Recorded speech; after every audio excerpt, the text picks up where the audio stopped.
Howdy folks, it's Garrett West, GTS Customizing again.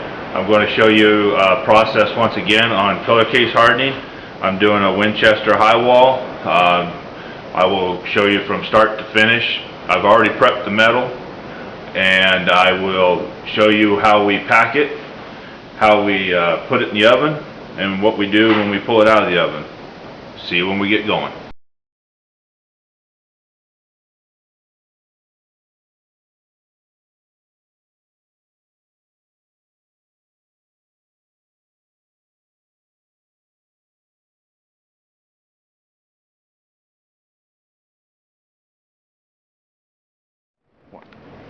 Folks, this is my aerating bucket. When I get done color case hardening, when I pull it out of the oven, I dump it in here.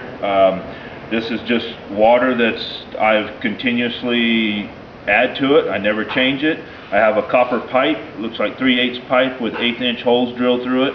I have about 2 pounds or 1.5 pounds, I should say, of air pressure running through it, and I aerate for just about 2 hours. That makes sure I remove all the oxygen in the water. I put a screen here. I use this screen to try to help catch my parts. If all else fails, I'll put a magnet in there and I can pull the rest of my parts out if they go through it all, which there's a lot of small parts, but we do the best we can to try to catch them all. I'll show you when we get her going. This is the Winchester high wall that we're going to be doing today. As you can tell, it's already prepped. I've prepped it with 320, did a little extra polishing on stuff. It was very heavily pitted in rust. The prices do change.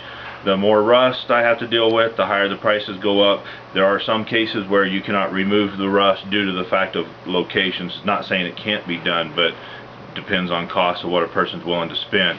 But each individual part will get packed separately. The lower portion of the receivers, it will be put together to keep any warpage from happening. That's one thing I try to make sure is that if there are some pieces that are thin, they will have blocks put into them. That way they don't warp, and when it comes time to put the receiver or the firearm back together, it will be fairly easy to do so. Okay folks, we're getting ready to pack the parts. What I do first is I mix my charcoal. This is my hardwood charcoal, and this is a bone charcoal. I mix it at a ratio that is kind of a little secret of mine, and that's how I've been getting the colors that I get. This is what I mix it into, and this is what I use to dip out the charcoal. It does get you a little black. This is the crucible that we put the parts into, and then obviously the lid. So one of the disadvantages is you got to make sure that the parts will fit into the crucible. You don't want the crucible being too small. So that's one thing that I've seen. I haven't had it a problem, but I am limited on the amount of parts I can do at once. So I would have to do things twice if I had extra parts or extra receivers. Alright, I will get my mixture going, and then once I get it mixed, I got my mixture mixed up. What I do first is, as you can tell, I do have a hammer here because the parts need to be packed in very well. You need to get as much as the charcoal, every voided spot inside a receiver filled. So what I do is I use a hammer to tap it as I go. First thing I want to do is pour a little bit of the charcoal on the bottom and get it somewhat, so you don't want the parts touching the crucible metal. It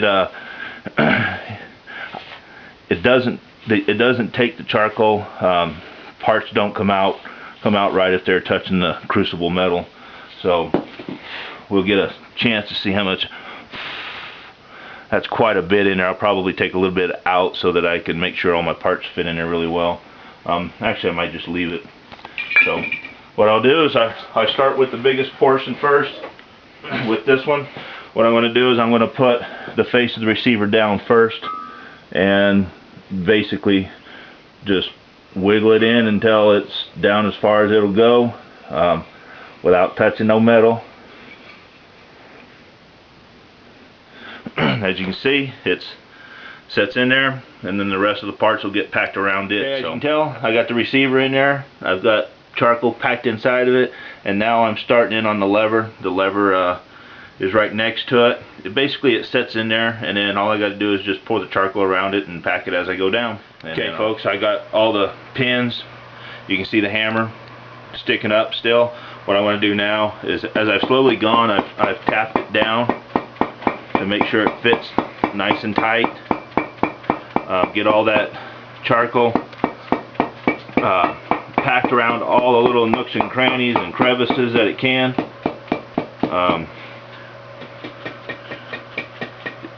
You don't want to leave air pockets, that's one thing I know.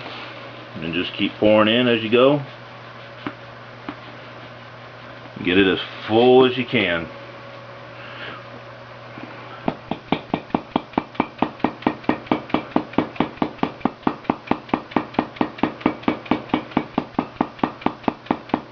Folks, as you can tell, my temperature is reading 1400. I like to get it about 1500 here. And the reason for that is that as soon as I open it, it drops about 300 degrees. And it takes probably about another 20 minutes for it to catch back up to that 300 degrees. To the 1400 is where I like to cook it at. So what I'm going to do is I'm going to wait a few more minutes, at least try to get it to 1500, and then get everything ready, get on my gloves and my tongs, and then get this box opened up as quick as possible and get my crucible stuffed in there. I leave the crucible, let it cook inside the oven for about an hour and 45 minutes. Sometimes it just depends on the types of parts that I'm doing. If I'm doing small parts, it could be a little less, but when I'm doing a receiver, I have found my success has been for about an hour. What I'm getting ready to do, my temperature is 1500. I'm going to open the door and then get the crucible in there. I want to do it as quickly as possible so I don't lose as much heat. It's kind of a tricky deal, but not too hard to do. We're going to get her going.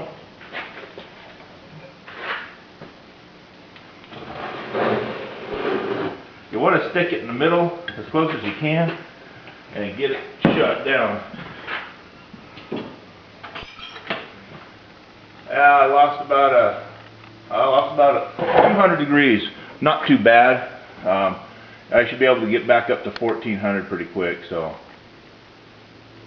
well, now we're hour and 45 minutes from here. We'll get her going. So the trick at this point now is to maintain 1400 degrees, because what it'll do is it'll rise up to try to get up to 1500. I have dials on here.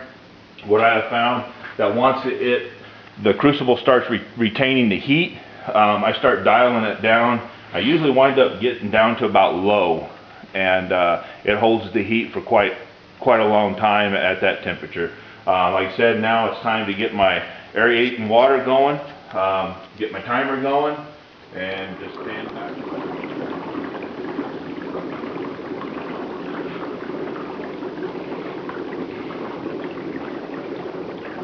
This is my aerating water. I kind of keep it at this speed here for a little bit, and then as it gets closer to time, I'll turn it up a little bit more. And what it does is it takes the oxygen out of the water. Folks, as you can tell, I started out on high.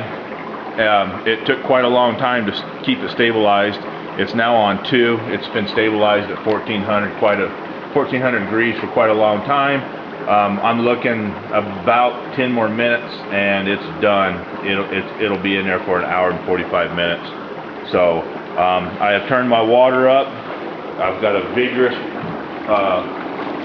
air circulation of water now, or water circulating with air under it. So that's another thing that I have learned to do, is that as time gets closer to dump the parts, you turn the air pressure up a little bit more, so it makes more of a vigorous boil or roll or whatever you call it. So the next step will be pulling it out. It's been an hour and 45 minutes. It's time to pull the parts out. Basically, it's going to be do it as quick as I possibly can. I don't want air exposure, so we're ready to go.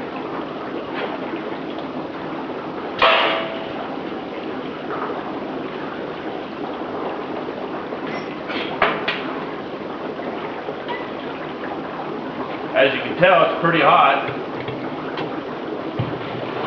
I gotta pull it out, take the lid off.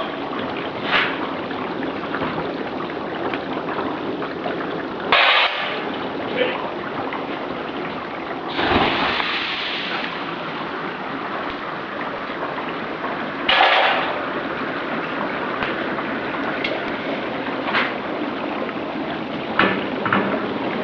let it cool off.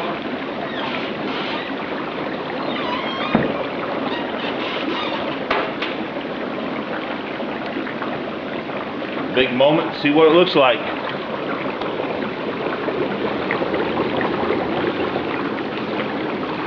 There you got a receiver.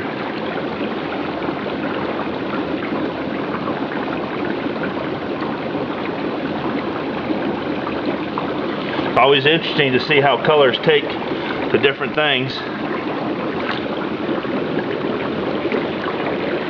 Just a hammer. Oh, looks pretty good. We'll get her all dried off and then get oil on it and go from there. Well, here's my Winchester high wall. Actually, it's a customer's. It's completed, been fitted. I did have to do a little bit of fitting. It does get a little bit of warpage on the bolt right through here. Nice thing was is I had the block back in here, so this is no problem. Come out pretty good. It did have quite a bit of rust, which was a little bit of a work, but not too bad. Did get it all completed. As you can tell, you know, you just never know what you're going to run into when it comes to color. That's the nice thing about doing color case hardening. It just, as you can see, there is a few pits in there. That's an area where I did not want to get into to try to remove the pits, because what needs to be done is I need to go in and TIG weld those and remove them with a got to fill them with some weld and then remove them. But I think it'll be okay. You never know what the colors are going to give you. It's just the way the color case hardening works. If you would, when you get an opportunity, you like my work, I do color case hardening, I do gun bluing, hot caustic bluing. Check me out at www.gtscustomizing.com. Leave comment, do whatever, and appreciate the business. Thank you.